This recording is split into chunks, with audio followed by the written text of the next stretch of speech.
Dan untuk kalian yang baru pertama kali mendengar pose ini, aku mau ngucapin selamat datang di pose podcast kesehatan.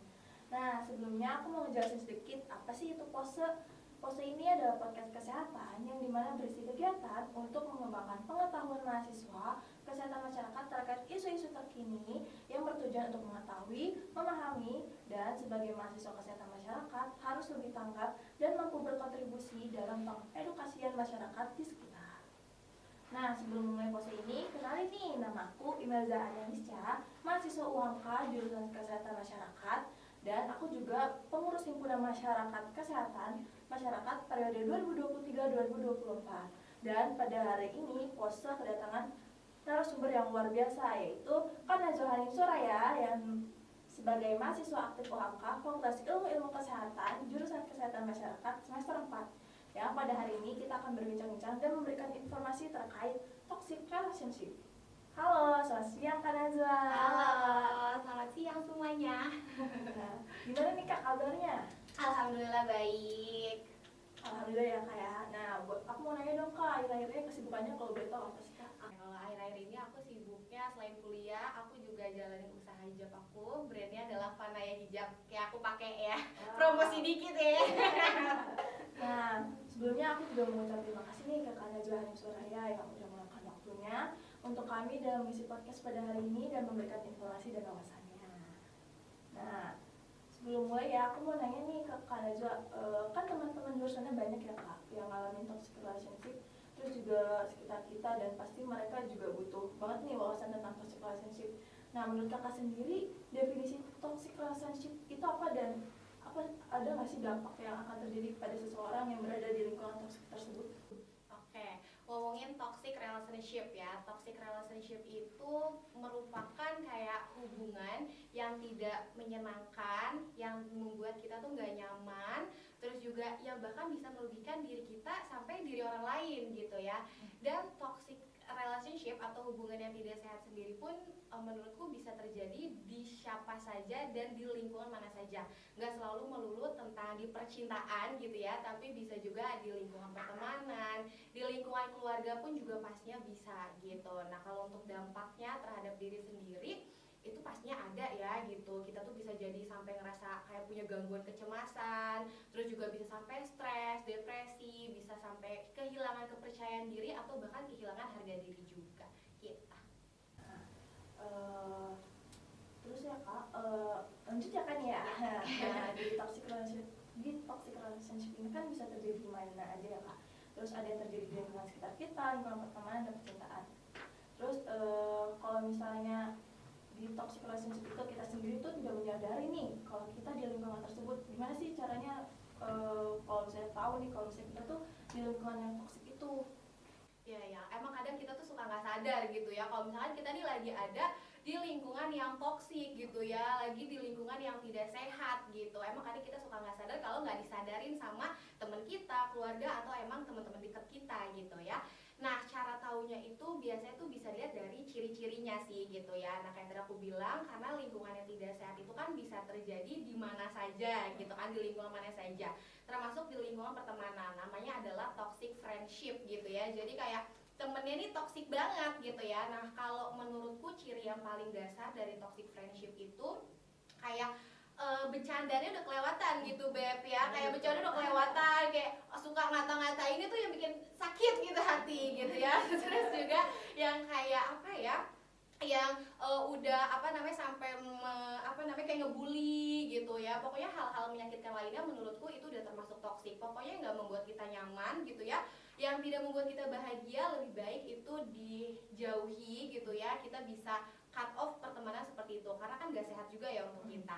Nah, kalau untuk lingkungan toxic relationship di percintaan gitu ya, itu tuh tanda atau ciri-ciri dasarnya tuh biasa kayak mengekang gak sih, ya kan? Kayak pasangan lain ini mengekang gitu ya, pasangannya buat gak boleh berteman sama siapapun gitu, termasuk lawan jenis gitu kan. Ya kan? Terus kayak nyita handphone ya kan, terus kayak ngecek-ngecek isi handphone, itu termasuk udah toksik gak sih? Apalagi sampai yang kekerasan fisik gitu kan, abusive. Nah, itu kan udah termasuk toxic relationship gitu ya. Nah, jadi jangan takut untuk mengakhiri hubungan seperti itu ya, karena nggak sehat gitu kan. Nah, terus juga ada namanya toxic parents atau toxic di lingkungan keluarga. Nah kan gak mungkin tuh kalau di lingkungan keluarga kita cabut gitu kan, gak mungkin kita minggat juga kan. Nah jadi kalau menurutku kalau toxic di lingkungan keluarga itu tuh sebenarnya adanya disfungsi komunikasi atau namanya adalah miskom gitu ya. Jadi gak dapet nih komunikasi antara orang tua dan anak gitu ya, karena kan kita tahu ya namanya orang tua dan anak punya pola pikir yang berbeda, terus juga punya dunia berbeda gitu ya, dunia anak dan dunia orang tua kan berbeda gitu ya. Nah jadi menurutku kadang kita sebagai anak tuh suka salah mengartikan gitu guys ya, suka salah mengartikan kasih sayang orang tua gitu. Kadang kan orang tua kalau ngasih tahu mungkin ada tinggi gitu kan, kita sebagai anak suka kebawa emosi gitu ya kan.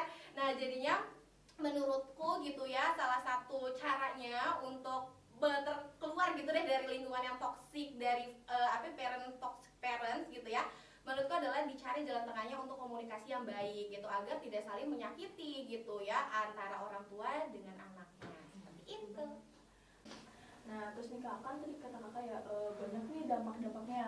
Nah, bisa jadi kan kalau misalnya orang yang di lingkungan toksik itu kan mengalami trauma ya. Betul. Nah, gimana sih menurut kakak nih, gimana ya caranya biar orang yang mengalami trauma itu bisa memulai suatu hubungan di ruang lingkup yang baru lagi? Oke. Sebenarnya tergantung dari diri sendiri ya guys ya, tergantung dari kita mau atau enggak gitu ya.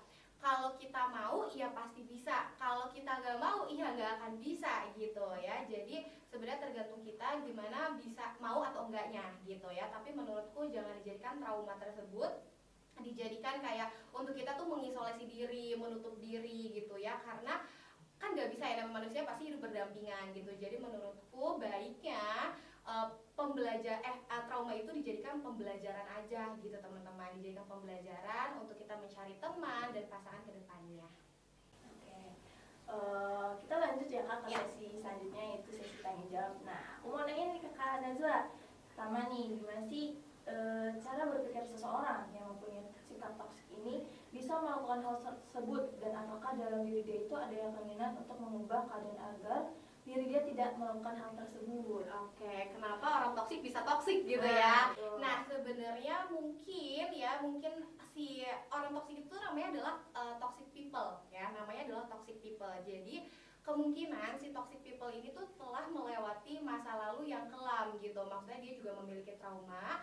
Contohnya tuh seperti dia tuh dulu mungkin mendapat kekerasan fisik gitu ya, kekerasan secara verbal ataupun non verbal gitu. Terus juga dia mungkin mendapatkan tekanan dari orang terdekatnya, kurang kasih sayang gitu, sehingga membuat si toxic people ini menjadi toxic gitu ya. Nah terus kalau cara dia bisa merubah atau enggak, ya balik lagi ke diri masing-masing ya. Kalau misalkan dia mau dan pengen berubah ya pasti bisa gitu ya. Cuman terkadang si toxic people ini ya guys, itu tuh biasanya tuh nggak sadar kalau diri dia ini tuh sebenarnya toxic buat orang lain gitu ya. Nah contoh lainnya adalah biasanya si toxic people ini dia tuh playing victim biasanya gitu ya, kayak menganggap dirinya tuh seolah korban gitu. Atau juga contoh lainnya dia tuh gak suka atau kurang seneng kalau misalkan ngelihat pencapaian atau keberhasilan orang lain gitu. Jadi dia tuh merasa kayak harus merendahkan orang lain. Nah itu dia adalah ciri dari toxic people gitu. Nah jadi cara yang tepat nih buat kita mungkin kalau bertemu sama toxic people gitu ya, menurutku bisa ditegur dengan baik gitu ya, bisa kita tegur dengan baik agar dia bisa berubah gitu, karena dia nggak akan tahu kalau nggak dikasih tahu gitu. Nah, lanjut ya kak. Oke, kita lanjut. Nah, kalau misalnya nih kak, orang yang ngalamin toxic relationship ini kesehatan mentalnya ini udah hancur nih. Nah, menurut kakak nih ada nggak ya caranya biar memperbaiki si mentalnya ini? Kan soalnya kan kalau misalnya di toxic relationship ini kan tadi yang kakak jelasin kayak ada rasa trauma, stres, banyak banget kan. Kayak mungkin nggak sih bisa gitu loh kak? Oke, bisa ya. Kalau menurutku mungkin bisa ya, ada kemungkinan bisa gitu. Mungkin kalau teman-teman untuk menghilangkan trauma tersebut gitu ya, mungkin teman-teman tuh bisa minta bantuan gitu, bisa bercerita ke teman, keluarga, atau orang terdekat kalian, atau bisa ke tenaga ahli seperti psikolog gitu ya jika memang diperlukan gitu. Jadi bisa tuh ya, balik lagi ke diri masing-masing ya gitu. Oke. Terus nih kak, pertanyaan terakhir nih. Terus nih di luar sana kan, atau mungkin dari kita sendiri nih ya, ada yang ngalamin keadaan toksik nih, terus gimana sih caranya biar kita ini terhindar dari hubungan toxic relationship ini? Terus dengan cara gimana juga nih untuk keluar atau mengakhiri hubungan toxic relationship itu? Kita tuh jangan denial gitu ya guys ya, jangan jangan menyangkal gitu kalau misalnya kita tuh emang lagi ada di situasi yang toksik gitu, lagi ada di hubungan yang tidak sehat tuh kita jangan denial gitu, jangan gak percaya, jangan menyangkal gitu. Kalian harus mengakui kalau kalian itu memang lagi ada di hubungan yang tidak sehat gitu, karena kalau kalian mengakui, kalian tuh pasti akan bisa untuk keluar dari hubungan yang tidak sehat itu. Dan jangan takut sih kalau menurutku untuk nge-cut off gitu ya, untuk menghindar dari orang-orang yang memang si toxic people itu gitu guys ya, karena karena kan dampaknya ke diri kita sendiri gitu ya, begitu. Terus juga kalau untuk keluar gitu, teman-teman pastinya juga bisa minta bantuan ya ke teman, keluarga gitu-gitu untuk atau kalian tuh juga bisa nyari bergaul dengan teman yang positive vibes gitu ya, agar bisa menjadi support system kalian untuk kalian bisa keluar dari hubungan yang tidak sehat dan fokus pada diri sendiri, begitu. Betul banget Kak. Nah, karena sesi tanya jawab ini udah selesai, mungkin aku bisa mau bacain langsung kesimpulannya kali ya Kak ya. Nah, kesimpulan yang dapat diambil dari tema toxic relationship ini merupakan hubungan yang tidak menyenangkan, bahkan dapat menyebabkan kerugian. Dan toxic ini sering sekali dialami oleh siapa saja. Tetapi umumnya toxic relationship ini sering dialami oleh para remaja. Toxic relationship ini dapat dilihat sebagai hubungan yang sempurna dan sehat dari perspektif orang luar. Tapi bagi yang mengalami hubungan tidak sehat tersebut biasanya berisi amarah, ketidakbahagiaan, frustasi, kekesalan, bahkan depresi. Nah, mungkin buat orang-orang yang menjadi toksik itu terjadi karena adanya pengalaman yang buruk. Terus juga buat kalian nih yang terjebak di toxic relationship ini, kalian bisa nih cerita-cerita ke keluarga kalian atau teman kalian, biar kalian ini nggak terjebak di hubungan tersebut terus-terusan. Nah, terus juga kalian juga jangan menyangkal kalau misalnya kalian ada di hubungan tersebut, sama jangan takut buat nge-cut off buat orang-orang yang toxic itu.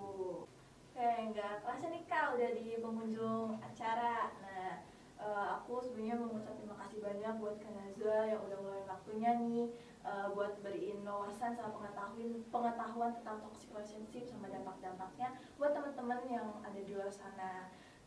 Tuh Kak Najwa sendiri kira-kira ada kesan-pesan gak nih buat teman-teman yang mendengarin pose ini? Oke, kesan-pesan dari aku, teman-teman jangan denial, jangan takut untuk mengakhiri hubungan ke teman kalian atau pasangan kalian. Jika dirasa memang hubungannya udah gak sehat, kalian boleh tinggalin gitu ya, demi kesehatan diri kalian. Selalu ingat kesehatan diri kalian tuh lebih penting dibandingkan orang lain gitu ya, yang tidak menghargai diri kalian. Love yourself guys. Oke, makasih Kak Najwa buat pesan-pesannya buat teman-teman di luar sana. Nah, teman-teman, mungkin teman-teman semua yang udah dengerin mungkin udah tahu ya tentang pengetahuan tentang toxic relationship ini yang udah dijelasin sama Kak Najwa. Nah, karena udah di akhir acara, aku izin pamit dan ngucapin terima kasih buat kalian semua yang udah setia dengerin pose dari awal sampai akhir. Mungkin itu aja. Sampai ketemu di pose selanjutnya. Jangan lupa ya teman-teman buat jaga kesehatan dan sampai ketemu kembali. Wassalamualaikum warahmatullahi wabarakatuh. Bye bye.